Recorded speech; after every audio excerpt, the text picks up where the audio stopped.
अच्छे काल में तो कल का लकड़हारा हो वह आज केवल ज्ञान प्राप्त करता था। जिस प्रकार पुण्यशाली को पग पग पर निधान निकले, उसी प्रकार आत्मविश्वासी को पर्याय पर्याय में आत्मा में से आनंद के निधान मिलते हैं।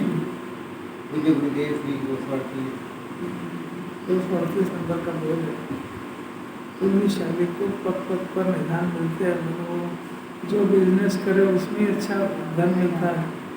ऐसा जो आत्म पिपासु शब्द है, आत्मा को समझने का जिज्ञासा हो, जिसको अंदर में ऐसा निर्णय हो गया हो कि अपने को इस जन्म में अगर आत्मा नहीं समझ पाए तो बहुत संकट में अपना जीव पड़ जाएगा। और वो हर बात में से अपने आत्मा को पोषण मिले ऐसी बात को माइंडेडली सुनता है और अपने को अपने परिणामों को देखता भी सीख जाता है। अपने को आत्मा की महिमा कितनी आ रही है। हिंदुस्तान पाकिस्तान की लड़ाई में कितना इंटरेस्ट है, आनंद के निदान मिलते हैं उसको, बहुत अलौकिक बात है। केवल ज्ञान कैसे प्राप्त होता है इसका श्लोक है 218 नंबर का। ये जीव को कैसे केवल ज्ञान प्राप्त होगा, अपने को कैसे सम्यक दर्शन प्राप्त हो, कैसे अपने दुख दूर हो, कैसे सुख प्रकट हो। ऐसे प्रकरण चल रहे हैं, कितना उदासीन है। ये सुनने के चिन्ह है क्या, किसी को पता ही नहीं है उसको, कितनी इंटरेस्ट है उसको। इसका अर्थ ना कुछ नहीं सुनता नहीं समझता। देखो इस जगत में ज्ञान ही अज्ञान रूप से, अज्ञान भाव से रागद्वेष रूप परिणित होता है। एक बात नहीं, ज्ञान अज्ञान रूप परिणित होता है तो रागद्वेष होता है।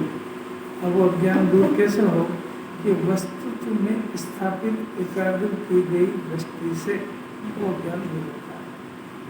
वस्तुत्व आत्मा वस्तु है, श्रद्धा ज्ञान चारित्र उसके गुण है। उसके अंदर श्रद्धावान में एकाग्र हो, स्थापित हो। ज्ञान स्वभाव आत्मा में एकाग्र हो, स्थापित हो। चारित्र की पर्याय शुद्ध आत्मा में स्थापित हो, तीनों का नाश हो जाता है। मिथ्या दर्शन, मिथ्या ज्ञान, चारित्र। तो जब ऐसा होता है तो दृष्टि अपने स्वभाव पर गई तो देखा कि यहाँ पर रागद्वेष कुछ है, मेरा शरीर है वो रागद्वेष है, अज्ञान और ज्ञान और आनंद ही आनंद का दरिया भरा हुआ है।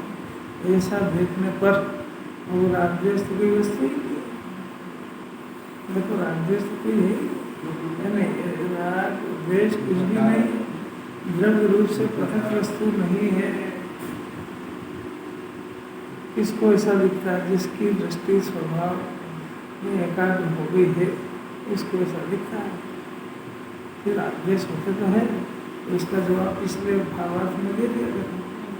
पिछले भावार्थ में दे दिया 520 पेज भावार्थ में। ये जो है ऊपर से भावार्थ की चौथी पांचवी लाइन, ऐसा जानते हुए सम्यक दृष्टि को अचेतन विषयों में प्राकृतिक नहीं होते। राग द्वेष मोह उद्गल नहीं है, वे जीव के अस्तित्व में अज्ञान से उत्पन्न होते हैं। अज्ञान से उत्पन्न होते हैं मतलब जीव के अस्तित्व है, मैंने उसकी पर्याय में एक समय के लिए स्वयं में उत्पन्न करे हैं अज्ञान से। इसका नाम है कि राग द्वेष द्रव्य नहीं है। और जब अज्ञान का अभाव हो जाता है राग द्वेष का भी अभाव हो जाता है। क्यों? क्योंकि राग द्वेष आत्मा में थे ही नहीं, अज्ञान से पैदा होते हैं। जब देखा तो द्रव्य रूप से पृथक वस्तु है ही नहीं, कुछ भी नहीं। इसलिए आचार्य देव प्रेरणा देते हैं। कितनी अपूर्व बात है। ऐसा काम जो कर ले आचार्य उसको झेल लेते हैं अपने हाथ और फिर प्रेरणा करते हैं। क्यों? इसलिए करते हैं कि दिगंबर मुनिराज जो है आनंद में हिलोरे लेते हैं बहुत। तो शुद्ध आत्मा का आश्रय बहुत बढ़ गया है, मोक्ष मार्ग की तलहटी में चले गए, पंचपरमेष्ठी में शामिल हो गए, अरहंत बनने वाले हैं। जो इस मार्ग में आता है उसको प्रेरणा देते हैं कि बहुत मुश्किल से ये हाथ में आया रतन, तो प्रेरणा देते हैं। देखो क्या देते हैं? सम्यक दृष्टि पुरुष, इसमें लिखा पुरुष है, पुरुष का अर्थ था सम्यक दृष्टि आत्मा। पुरुष को आत्मा कहते हैं। सम्यक दृष्टि मैंने उसकी दृष्टि सम्यक हो गई है, ऐसे आत्मा को आचार प्रेरणा दे रहे। कितनी गजब की बात है। सम्यक दृष्टि पुरुष यानी ऐसा आत्मा जिसकी दृष्टि सम्यक हो गई है, उसको प्रेरणा देते हैं कि तुम राग द्वेष को क्षय करो, रहने मत देना। स्पष्ट व्याख्या, ये नहीं लिखा है कि राग द्वेष कम करो। ऐसा आचार प्रेरणा देते हैं। इनको मालूम है कि कितनी मुश्किल से इसको भेद ज्ञान हो करके और राग द्वेष से भेद ज्ञान होकर के शुद्धात्मा उसको प्राप्त हुआ। आचार्य को पता ये बात, और ये तो बालक है ना, तो समझता नहीं। अभी तो राग द्वेष दुख ऐसे ही जिनवाणी को समझाना पड़ रहा है। दुखी हो रहा है तो वो भी जिनवाणी बताया कि तू दुखी हो रहा है, ऐसी दशा हो रही है। कैसा बेहोश है। संजय जी कुछ पकड़ना आती है क्या आपको? बात चेहरे से तो मेरे को लगता नहीं है कि कुछ पकड़ में भी आ रही है। खाली सुनने का शौक है कि कुछ पकड़ में भी आ रही बात। पकड़ना चाहिए उसको, मनुष्य चली जाएगी बहुत मुश्किल से मिली। जब भारत पाकिस्तान में चल रहा है, इतना दिमाग लगा था, कितना इंटरेस्ट है, क्या हो रहा है, क्या हो रहा है। ये इस जीव के ऊपर मिथ्यापुरूपी आतंक कितने इसके सब गढ़ ढा दिए, इसके शांति नहीं लेने दे रहा। ये आतंक से तो नहीं निपट पा रहा है और वहाँ चिंता लगाया जा रहा है। और इतना सरल उसका तो है कि भाई अपन किसी धर्मशाला में जाते हैं, 5-7 दिन का अपना प्रोग्राम हो, शिविर लगाओ, 2-3 दिन निकल गए तो उस कमरे की कितनी चिंता होती है और उसमें कितनी भी पराधीनता हो, प्रतिकूलता हो, और अपने क्या करना, 2 दिन बाद जाना अपने घर, कितनी चिंता करता है। यहाँ मनुष्य पर्याय में कितनी देर रहेगा, अभी हाल जरा से भी चले जाएगा वहाँ। इसको नहीं पता है कि भी बैठा बैठा तो परिणाम खराब कर रहा है, निदान बंद करता है, पाकिस्तान में जन्म हो जाए फिर क्या करेगा, फिर हिंदुस्तान में से लड़ेगा। इतना सोचने की बुद्धि नहीं आ रही उसमें। क्या जरूरत है अपने उपयोग को उधर लगाने की। निर्माण सुनने वाला समझ जाए यही बहुत बड़ी बात है। दुनिया में तो क्या है, जिनवाणी सुनने वाला मुमुक्षु बच जाए वो बहुत बड़ी बात है। समझता नहीं है, जीव होश में नहीं, इतना इंटरेस्ट लेता उसके अंदर। जैसे प्रधानमंत्री यही हो, हमने इतने ढहा दिए, तू कौन, मैं बिल्कुल सुन रहा है। कैसे अलौकिक अपने अंदर मिथ्यात्व आतंकी है, इसने शोक शांति सब ढहा दिए उसकी परवाही नहीं, एक क्षण शांति नहीं ले पा रहा है। जब सीमा के ऊपर एक समय की शांति लिया ना उसको, क्या होगा वैसा इसको एक समय की शांति नहीं, उससे निपटने की तो कोई बात ही नहीं उसको। ये कोई बात है, अपने अंदर एक विकल्प पैदा हो रहा है, होता है इस भूमिका के अनुसार। अपन जिस जगह पर रहते हैं वहाँ कोई संकट हो तो परिणाम पैदा होता है, तो उसका हल जिनवाणी सिखा रही है ना उसका, कि अपन क्षणिक है इस संयोग में रहना कितने देर, तो अपन खुद ही तो बम के भरोस पर बैठे हुए, कल आ पाए कि नहीं आ पाए इसकी कोई गारंटी है नहीं, तो आज ये काम कर लेना चाहिए ना। हम इतना विचार आए उसको, वो भी फिर अपना विचार से अपने आप को बचाए संभाले, हे बुद्धिपूर्वक हो, कितनी ताकत है इसमें, कितना विकास कर दो, प्रेरणा करते हैं राग द्वेष को स्पष्टतया क्षय करो।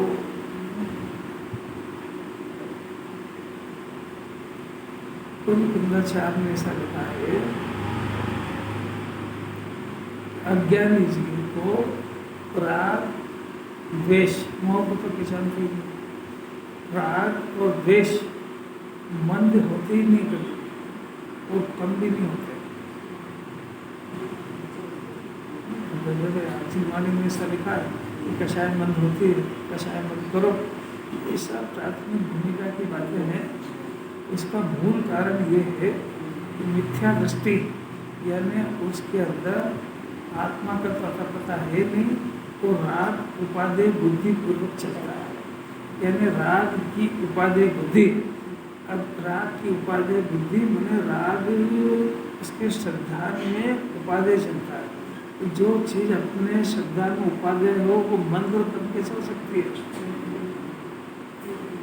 कोई बात समझ में आ रही?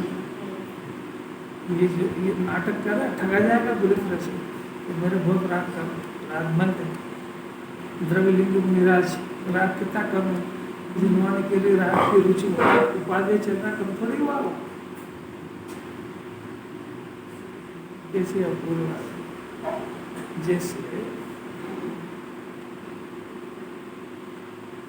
धन की जिसको रुचि है, धन कमाने निकला ना, तो अब धन की उसको रुचि है, धन बढ़ाने की भावना है। अब वो धन बढ़ाने की भावना ये अपनी भावना है, पर धन का अप डाउन होना, कम ज़्यादा होना, वो तो इसके हाथ में है नहीं। तो जिस समय कभी पुण्य का उदय हो धन बढ़ जाता है, पाप का हो थोड़ा कम हो जाता है, पर ये कम और ज़्यादा होने से निरपेक्ष इसका परिणाम चलता है। तो उसमें उसको निरंतर धन के प्रति कैसी बुद्धि है, धन बढ़ना चाहिए, कम ज़्यादा हो रहा है उसकी कोई वैल्यू थोड़ी है। ऐसा जो जीव अपने विकल्प को, तो राग विकल्प, जो जीव अपने विकल्प को उपादेय जानता है, उसके विकल्प कम हो ज़्यादा उसकी वैल्यू थोड़ी है, वो तो उपादेय नहीं जान रहा उसको, उसके अप डाउन से वो अप डाउन हुआ, वो तो परिस्थिति जन्य हुआ है, पर उस परिणाम, उस विकल्प के प्रति उसका ज्ञान और श्रद्धा क्या है, तो उपादेय। तो जो चीज उपादेय है वो कम और मंद थोड़ी होती है, वो तो उससे भेद ज्ञान हो, तो फिर उसको भेद ज्ञान प्रकट हो जाए। प्रकट होने के पहले राग जो मंद होता है वो नियम से होता है, तो उसके भेद ज्ञान होने के बाद उस मंद राग को पूर्व की भूमिका के कारण ऐसा कहा जाता है कि राग मंद था, बाकी अज्ञानी का राग मंद नहीं होता। तो समझ में आ रहा है, यदि अज्ञानी को राग मंद हो तो मंद राग के अभाव का कारण कभी नहीं बनता है। जिसके राग का अभाव होता है उसको राग अवश्य मंद होता है, पर मंद राग अभाव का कारण नहीं होता है। अरे ये गुरुदेव नहीं होते कि आज बहुत निकालता है, वो मंद राग हो रहा है तो समझ जाता है कि राग मंद हो गया, बस नष्ट होगा, नहीं होएगा वो, क्यों? हाँ, तो अभी यही समझा रहे हैं, तो उस राग को जो उपादेय मान लिया तो मंद राग कम और मंद कहाँ हुआ? अरे जो उपादेय बुद्धि पड़ी है तो ये जो मंद हुआ ना, दबा हुआ, ये राग में अग्नि दबी हुई ऐसा है। जिसको जिनवाणी में मीठा संबोधन करके समझाया भी है कि तेरा पुण्य भाव है, ये पुण्य भाव नहीं है, कैंसर है। प्राथमिक भूमिका में समझाते उसको, क्या बोलते मन होते होते जीरो कभी भी नहीं होगा। कारण क्या है इसमें? कोई होता ही नहीं ना, मंद और तेज होता ही नहीं ना, या तो खत्म होगा, मिथ्या तो जाएगा तो खत्म होगा। आप पहले अपनी बात सिद्ध करो कि मंद होते होते खत्म क्यों नहीं होगा। कारण का ही विपरीत अरे है। ठहरो जरा, जब उनको समस्या हुई है तो उनको समाधान कर ले दो ना। आपको समस्या, आपने जो कहा आपकी बात है, तो आपसे ही पूछ रहे हैं कि हमारा इतना मन हो गया, हमने इतना द्रव्यलिंगी बन के इतना कम कर दिया, दुकान का भी रात कम कर दिया, व्यापार का भी कम कर दिया, खाने का भी कम कर दिया, अभी आप अपन रात्रि भोजन भी नहीं करते, कितना कषाय कंट्रोल कर ली, दुकान की भी कोई खूब आकुलता नहीं, जितना आ जाए उतना संतोष है, शरीर में भी रोग है तो शांति है, जो होगा हो जाएगा, इतना हमने मन कर लिया। अब प्रश्न है कि आप खुद बोले अभी हाल कि हमने इतना मन कर लिया, ये अभाव कभी नहीं होगा, तो हम पूछ रहे हैं क्यों नहीं होगा? तो कारण ही नहीं है है? ना, राग मन करना अपने हाथ का है ही नहीं ना। ध्यान मंद के बाद में राग का भाव कैसे होगा? हाँ, ये प्रश्न है। वो तो मिथ्या तो जाएगा तो अब वो मिथ्या तो जाएगा, मैंने मिथ्या तो को पहचानो, तो आत्मा को पहचानना है? आत्मा को पहचाने तो मिथ्या तो जाएगा। ये सब लिंक इधर से। अपन तो प्रैक्टिकल पूछ रहे हैं कि राग का भाव कैसे होगा, दैट्स ऑल। मिथ्यात्व रूपी शब्द का भाव इसके ख्याल में है क्या? भाव की बात कर रहे हैं, शब्दों की नहीं कर रहे हैं। ये सारा का सारा शाब्दिक ज्ञान है। और इसका जवाब अब भी हल दिया कि वो राग की उपाधि वृद्धि चल रही है।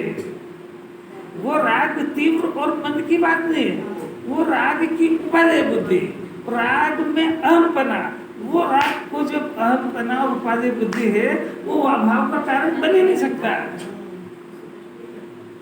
भला मानता है। भला मानता है, तो उसको भला मानता है, आत्मा बुरा हो गया, सीधी बात है।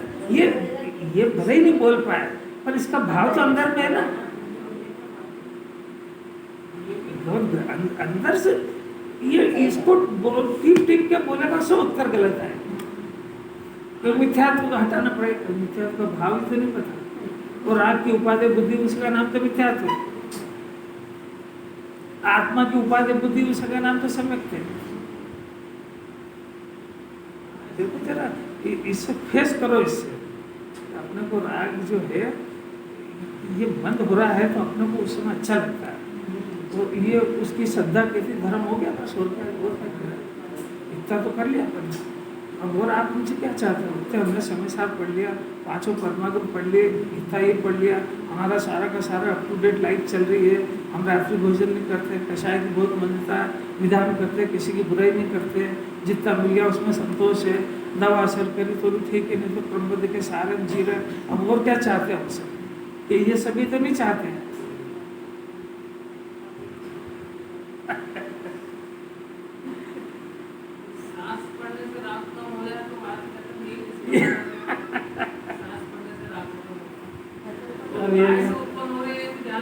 ये इसीलिए तो जो है गुरुदेव का जितना वजन है ना, वो समझ के ऊपर है। क्षयोक्षम ज्ञान को उनका वजन ही नहीं है, वो समझते ही नहीं थे। उन्होंने समझ पे वजन डाला। कल ये गाथा सुनने आएगा कि नहीं आएगा, इसमें कोई भरोसा थोड़ी है। कल क्या परिस्थिति बनेगी? अभी जो है, अभी थोड़ा सा सब तरह की अनुकूलता है तो बड़े प्रेम से सुन रहा है, पर दिमाग में तो यही चल रहा है, हिंदुस्तान पाकिस्तान का क्या हुआ, घर जाके देखो तो परिणाम तो वही चल रहा है। तो कल ये सुनने भी आएगा, इसकी कोई गारंटी है? सुनने लायक रहेगा, इस बात की गारंटी है क्या?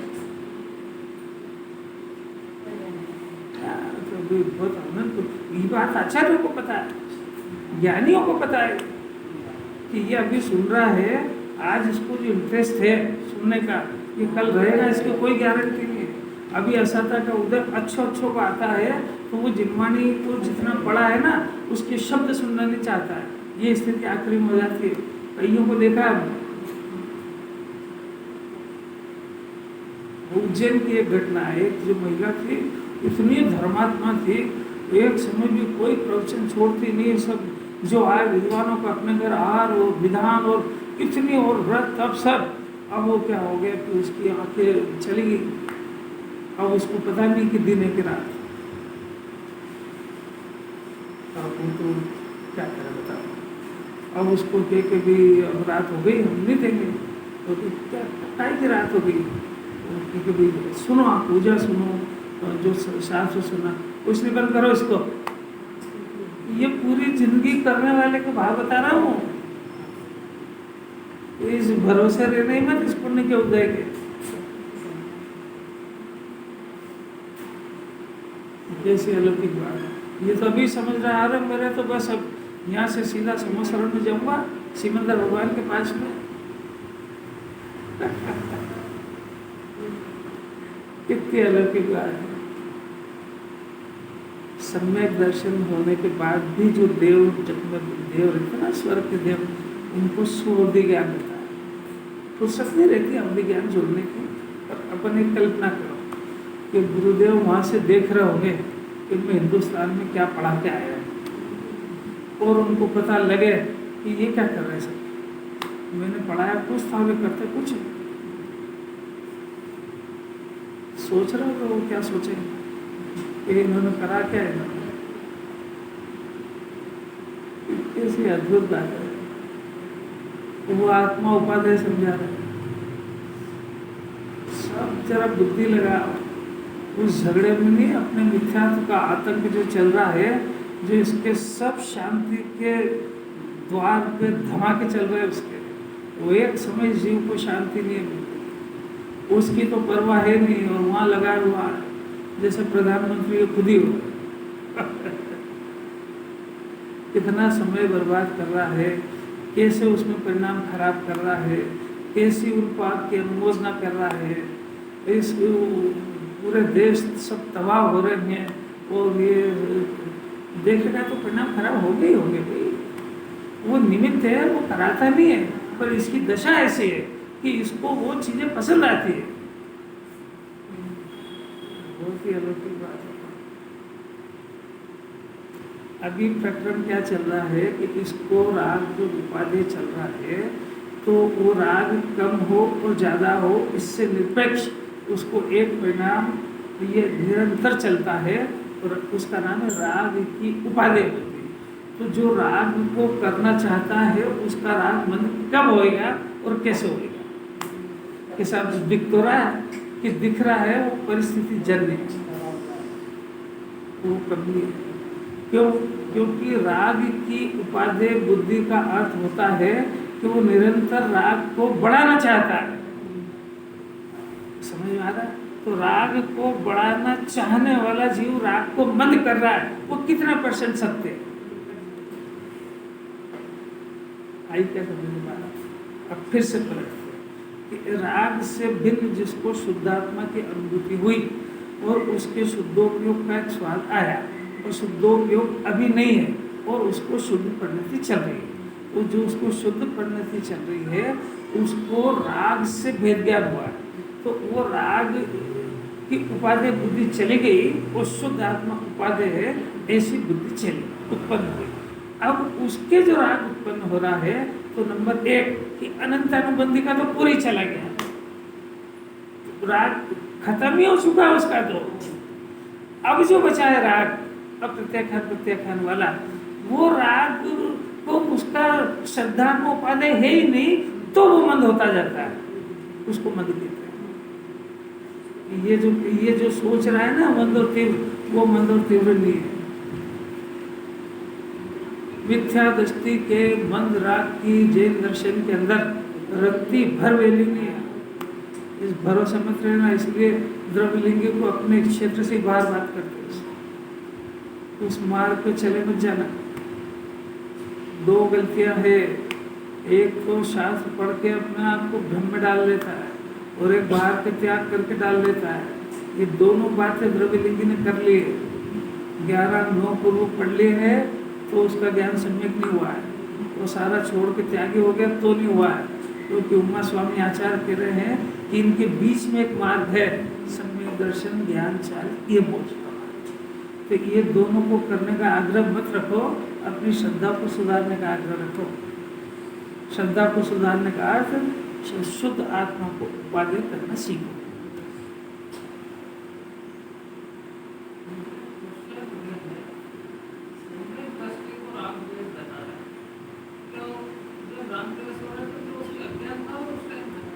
कृष्णा बोला तो तो सम्यक दृष्टि को राग द्वेष होते हैं क्या?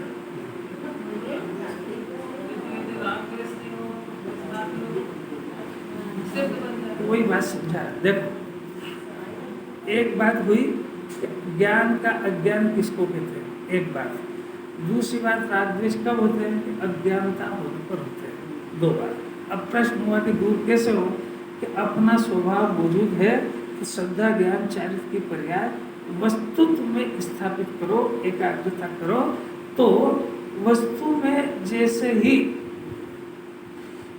ज्ञान स्थापित हुआ तो अज्ञान नाम क्यों पा रहा था, क्योंकि उसने अपने ज्ञान के अंदर उसके वस्तु नहीं बसी थी, यानी शुद्ध, यानी उसका जो ज्ञान है वो स्वभाव को छोड़ चुका था, इसलिए उस ज्ञान को अज्ञान कह रहे थे।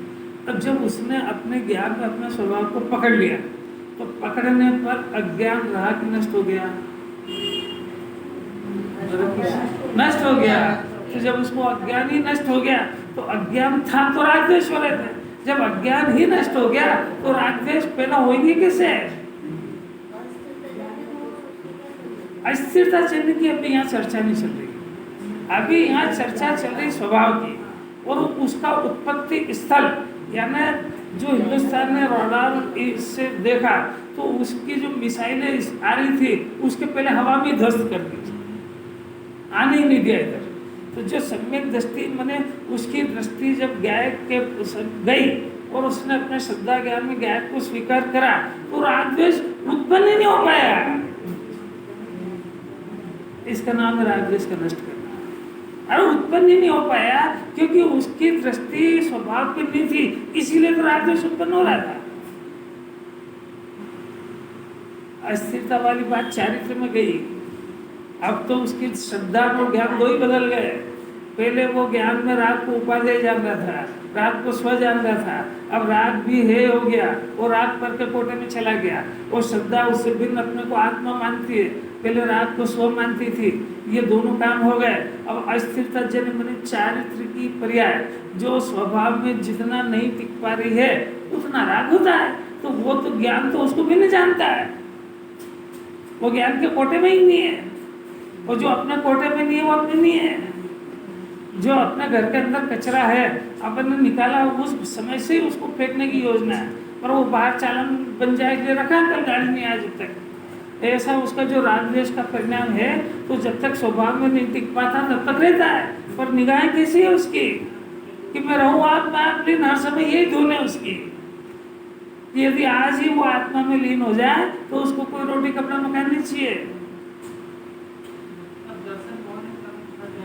आपको इससे क्या मतलब है? आप दर्शन मोह के नाम काहे के लेते हो, जिससे अपना परिचय नहीं, जो आपका विषय नहीं बन रहा है, उसका नाम लेने की जरूरत क्या है?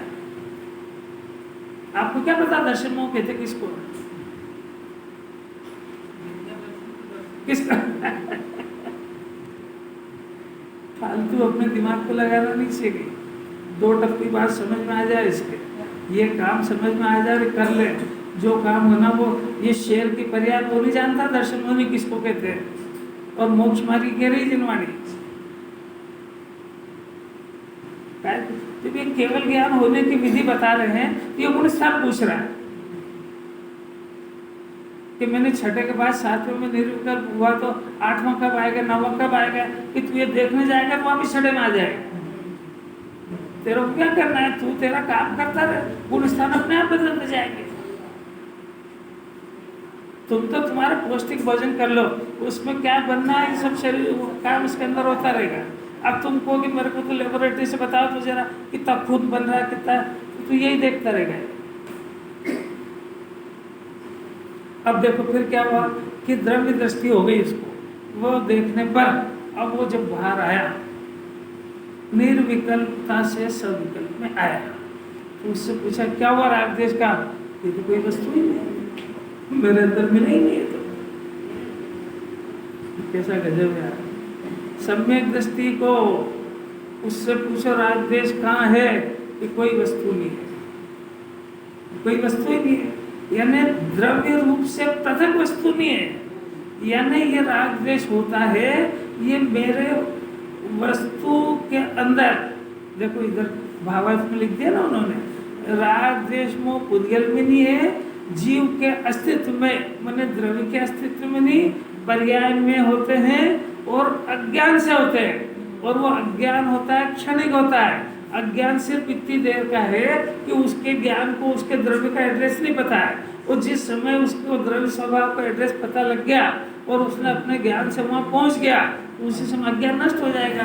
तो अज्ञान की लाइफ टाइम कितनी है? एक समय करते करते इतना टाइम हो गया।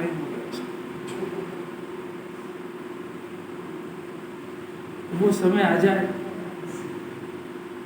इस घड़ी में इसको बात समझ में आ जाए, इसका ज्ञान सब गेयों से हटके अपने स्वभाव को पसंद कर ले। किस घड़ी में इसका ज्ञान अपने स्वभाव की महिमा खड़ी कर ले अपने अंदर। किस समय, किस घड़ी के अंदर ये जिनेन परमात्मा के दर्शन करते करते ये देख ले कि इनका ज्ञान जो मेरे को सुन रहा था, तो ज्ञान स्वभाव में एकाग्र होने से सम्यक ज्ञान हो जाता है। चारित्र की पर्याय भी आपकी इनकी एकाग्र हो गई, इसको समझ में आ जाए और ये अपना ये ज्ञान जो इधर उधर गेयों में एकाग्र हो रहा था, ये समझ करके अपने ज्ञान में एक बार लगा ले, उसी क्षण अज्ञान का नाश हो जाए। और फिर राग द्वेष की तो जड़ ही हिल जाएगी सब। जब उसके पास सारी खाने पीने की सामग्री खत्म हो गई तो कितनी देर लड़ेगा? ऐसा जो राग द्वेष है, इसको जो पोषण दे रहा था तो ज्ञान दे रहा था, वो ज्ञान वहां से हट गया। मैंने ज्ञान ने राग को उपादेय जानना बंद करा कि राग द्वेष का भोजन पोषण सब बंद हो गया। अब वो राग कितने समय तक टिकेगा वो? क्योंकि राग तो इसलिए टिक रहा था कि ज्ञान उसको पोषण दे रहा था। अपनी जो वीर शक्ति है, अपनी जो ताकत है, वो सारी की सारी राग खा रहा था, इसलिए वो राग इसी का नुकसान कर रहा था। इतनी बात समझ जाए। और ये अपना जो ज्ञान का जो पुरुषार्थ है, वो अपनी ज्ञान की पर्याय में, चारित्र की पर्याय में लगाने लगे और उधर से हट जाए तो राग कितने समय जिंदा रहेगा? उसका पानी बंद, उसका आहार बंद, और जहाँ से जो भी उत्पत्ति हो रही थी वो ठिकाने सब ध्वस्त, और कितनी देर चलेगा? उसको मारने के लिए क्या करना है? अरे मरी तो रहा है वो।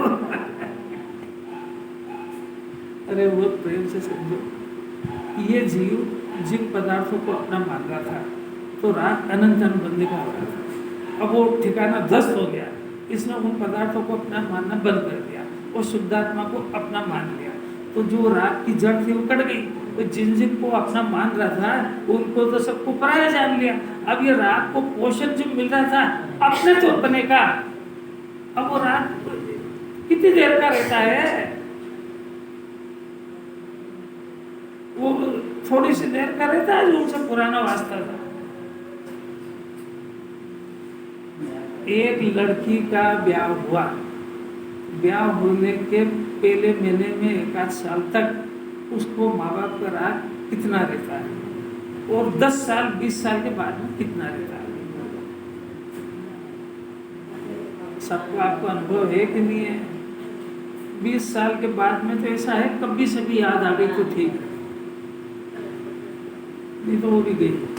तो जैसी परायापन उनसे हुआ तो राग की जड़ें कट जाती, क्योंकि उधर के सुबह सूतक लगना सब बंद, सब इधर के लगेंगे कि उधर के लगेंगे? अरे कुछ समझ में आ रहा है कि नहीं?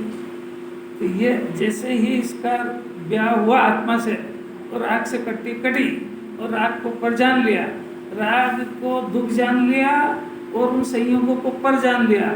इतना काम जिनवानी से चाहती है, आत्मा को स्व जान ले, पर द्रव्य को पर जान ले, राग को दुख जान ले और अतीन्द्रिय आनंद को सुख जान ले। अब झगड़ा इस बात का है कि आत्मा दिखे जाने से स्व जाने और अतीन्द्रिय आनंद प्रकट हो तो उपादेय जाने। ये एक थोड़ी सी बात है, बहुत कठिन है। कोई बोल सकता है इसका? मैं क्या बोलूं?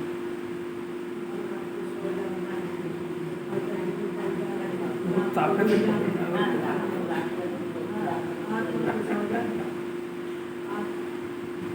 जितनी ताकत से बातें आती है उतनी ताकत से पकड़ना सीखो। इस अपन सीखो कि अपने ज्ञान इतना ढीला पोला ढूला है कि शब्द ही नहीं पकड़ पा रहा। जिनवाणी से होमवर्क चाहते हैं, अभ्यास क्या करेगा? कोई ने तो सुनी होगी है? बहुत बढ़िया, उसको पढ़ जाए तो देखो, तो ये पहले स्वपर का वेद ज्ञान हो गया है ना। अब आत्मा को स्व जान और पर को पर जान ले, इसमें सब शरीर से लेके सब पूरा परिवार आ गया, सब इनको पर जान एक बात। और दूसरा राग था, वो दुख था, और इसको अभी सुख भाषित हो रहा था, तो राग दुख लगने लगे।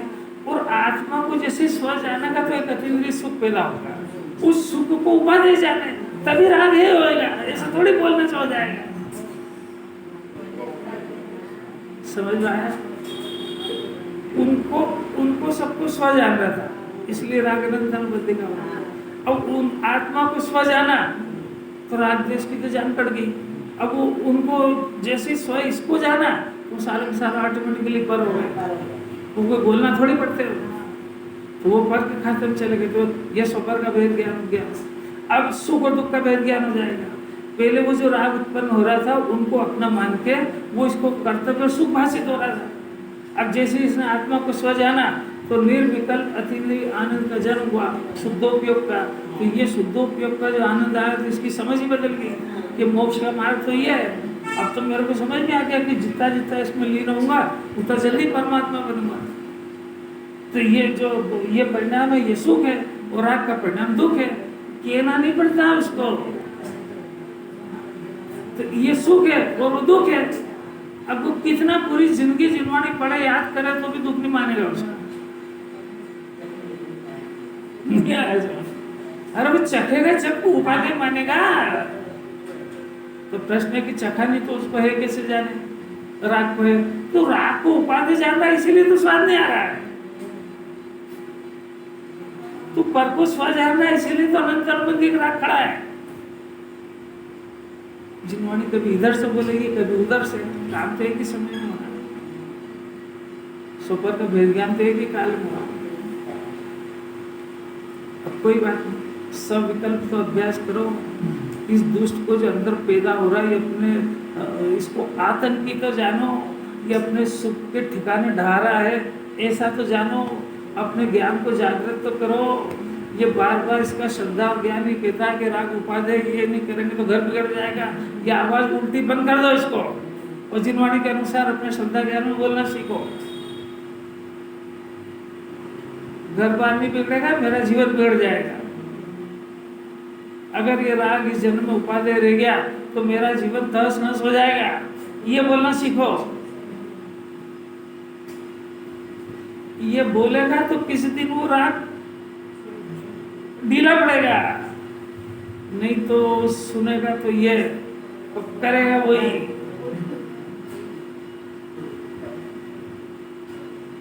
कोई काम की बात नहीं, रागे से कोई काम नहीं। पढ़ा उसको खूब पढ़ा।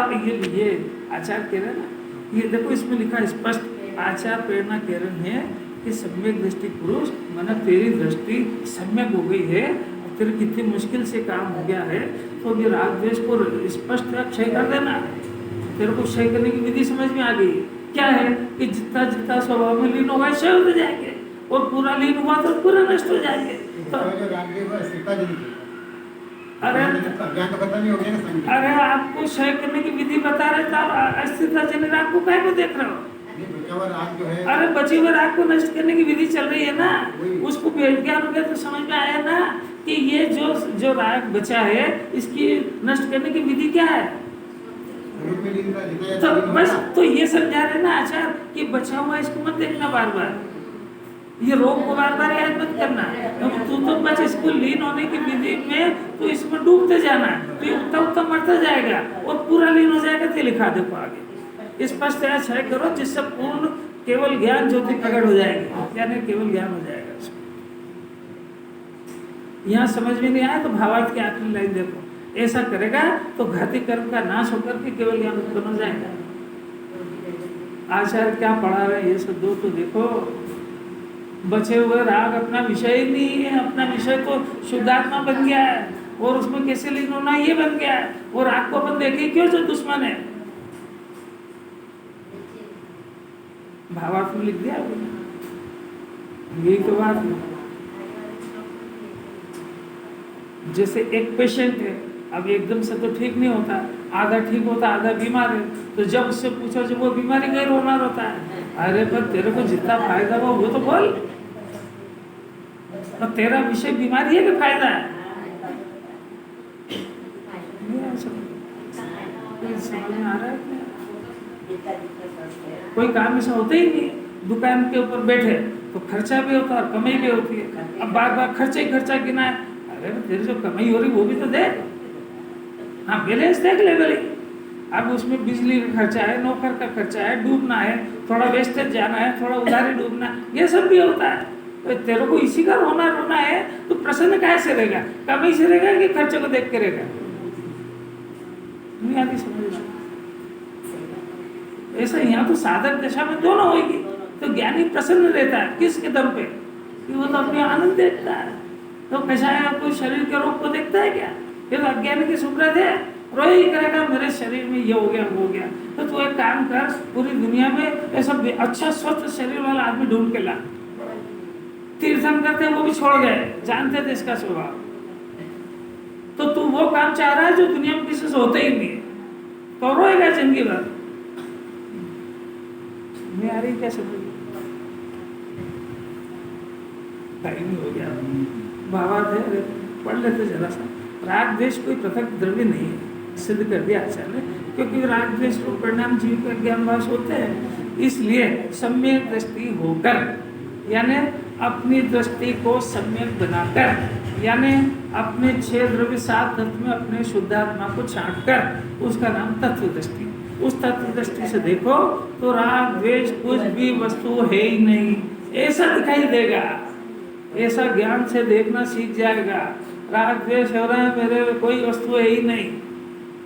अगर ऐसा दिखाई दिया तो क्या होएगा? ये सब घाती कर्म नष्ट हो जाएंगे। केवल ज्ञान को उत्पन्न करने की विधि बता दी। क्या उपकार है, अमृत चंद्राचार्य अमृत पिला रहे हैं। आगे की गाथा के श्लोक